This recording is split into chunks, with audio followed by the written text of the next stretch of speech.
warahmatullahi wabarakatuh Anda semua. Pada hari ini kita akan melanjutkan materi mengenai penafsiran Quran surat Yunus ayat 22 sampai 23. Jadi Anda semua silakan buka Al-Qur'annya dan bisa membaca dan memperhatikan bacaan Quran surat Yunus ayat 22 dan 23 beserta artinya.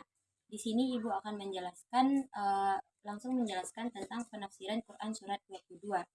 Yang mana dalam Quran surat 22 ini ayat ini Allah itu menunjukkan kemampuan dan kekuasaan serta anugerahnya kepada manusia seraya berfirman, dialah Allah yang telah memberikan kepadamu manusia kesanggupan berjalan di darat, berlayar di lautan, dan terbang di udara, dengan memberikan kepadamu kesempatan untuk mempergunakan beraneka macam sarana seperti bintang, kapal, dan sebagainya. Dengan alat pengukuran tersebut, kamu dapat mencapai berbagai keinginanmu dan untuk bersenang-senang. Dengan bersenang-senang, dengan kesanggupan dan kemampuan yang diberikan oleh Allah Subhanahu wa Ta'ala, manusia itu diuji dan dicoba oleh Allah Subhanahu wa Ta'ala sehingga nampak jelas watak dan tabiatnya yang diibaratkan Allah sebagai berikut. Dengan kesanggupan yang diberikannya itu, manusia itu membuat sebuah bahtera yang dapat mengarungi samudera luas tak kala mereka telah berada dalam bahtera itu dan berlayar membawa mereka dengan bantuan hembusan angin yang baik dan ombak yang tenang. Mereka pun gembira. Tiba-tiba datanglah angin badai yang kencang dan ombak yang menghempas dan segenap penjuru hingga timbullah kecemasan dan ketakutan dalam hati mereka. Mereka merasa tidak akan dapat lagi melihat matahari yang akan terbit besok. Jadi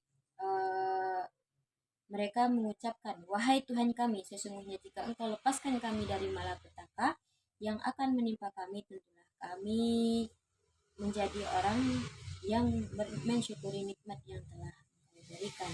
Jadi ayat selanjutnya yaitu ayat 23, penafsirannya adalah manusia itu pada umumnya memang suka berbasa-basi bahkan pada situasi kritis, sering mengobrol janji, akan berbuat baik dan berakhlak terpuji. Tapi ketika Allah menyelamatkan mereka, malah mereka mengulangi berbuat kezaliman, yakni mempersekutukan Allah dan melaksanakan kedurhakaan lainnya dan di bumi tanpa alasan yang benar. Kezaliman mereka itu sungguh melampaui batas karena Allah itu mengingatkan, wahai manusia, sesungguhnya kezolimanmu bahayanya akan menimpa dirimu sendiri. Kenikmatan yang kamu rasakan itu hanya kenikmatan hidup duniawi yang bersifat sementara. Selanjutnya, kepada kalimah kembalimu setelah kematian menjemputmu, kelak di akhirat akan kami kabarkan kepadamu hukuman atas segala yang telah kamu kerjakan selama di dunia. Jadi dapat kita simpulkan bahwasanya Quran surat Yunus ayat 22 dan 23 ini membahas tentang tanda-tanda kekuasaan Allah di alam semesta dan hikmah di balik penciptaan manusia untuk beribadah. Baiklah Anda semua, dari penjelasan mengenai tafsiran Quran surat Yunus ayat 22 sampai 23 ini dapat kita tarik kesimpulan bahwasanya ayat ini membahas mengenai kekuasaan Allah Subhanahu wa Ta'ala dan tanda-tanda kekuasaan Allah di alam semesta dan hikmah di balik penciptaan manusia untuk beribadah memiliki implikasi penting dalam pendidikan, terutama dalam membentuk karakter dan pemahaman siswa. Pertama, pentingnya pembelajaran sains dan agama yang integratif, yang mana ayat ini itu menekankan keberadaan tanda-tanda kekuasaan Allah di alam semesta. Jadi dapat kita implikasikan dalam pendidikan ialah perlunya integrasi antara pembelajaran sains dan juga agama. Siswa itu tidak hanya diajarkan ilmu pengetahuan alam semesta saja, tetapi juga diajak Allah selalu merenungkan kebesaran Allah melalui ciptaan-ciptaannya. Hal ini dapat mendorong rasa takjub dan kesadaran akan peran manusia. Peran manusia di muka bumi itu adalah sebagai khalifatullah, yaitu khalifah Allah. Yang kedua itu ialah menumbuhkan rasa takjub dan juga kesadaran akan kebesaran Allah Subhanahu wa taala. Pendidikan itu seharusnya tidak hanya berfokus kepada transfer pengetahuan atau ilmu saja, tetapi juga kepada pembentukan karakter. Ayat ini mendorong pendidikan itu untuk menumbuhkan rasa takjub atau kekaguman akan kebesaran Allah melalui pembelajaran yang menghubungkan fenomena akan kekuasaannya. Ini akan membentuk spiritualitas siswa itu menjadi kuat. Yang ketiga ialah pembentukan karakter yang berakhlak mulia. Jadi ayat ini juga mengajarkan atau menekankan kepada kita tujuan penciptaan manusia itu untuk beribadah kepada Allah.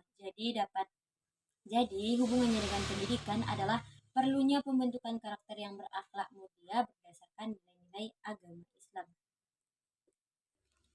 Keempat, yaitu pentingnya pembelajaran yang bermakna dan relevan. Pendidikan itu harus relevan, ya karena dengan kehidupan siswa dan memberikan makna bagi mereka, siswa itu dapat mengaplikasikannya dalam kehidupan sehari-hari.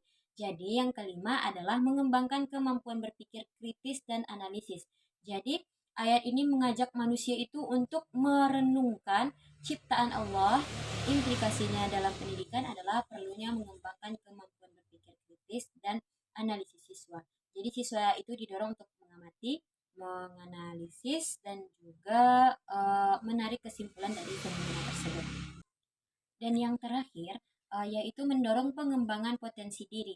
Jadi memahami bahwa manusia itu diciptakan untuk beribadah, mendorong pengembangan potensi diri sesuai dengan bakat dan kemampuannya masing-masing sebagai bentuk pengabdian kita kepada Allah Subhanahu wa taala. Jadi pendidikan itu harus memfasilitasi pengembangan potensi ini. Jadi kesimpulan yang dapat kita ambil yaitu penafsiran Quran surat Yunus ayat 22 dan 23 ini memiliki implikasi yang luas dalam pendidikan. Mengintegrasikan ilmu pengetahuan atau sains dalam pendidikan, setelah itu menumbuhkan rasa kesadaran, kekaguman, dan rasa ingin tahu, dan menumbuhkan karakter berakhlak mulia, memberikan pembelajaran yang bermakna dan relevan, serta mengembangkan kemampuan berpikir kritis dan analitis siswa, sekaligus mendorong potensi siswa itu untuk beribadah kepada Allah Subhanahu wa taala. Jadi, Ananda semua, itulah penafsiran Quran surat Yunus ayat 22 dan 23. Untuk lebih Ananda pahami, bisa Anda baca surat Yunus ayat 22 dan 23 itu beserta terjemahannya. Jadi hanya itu yang dapat Ibu sampaikan. Akhirul kalam. Assalamualaikum warahmatullahi wabarakatuh.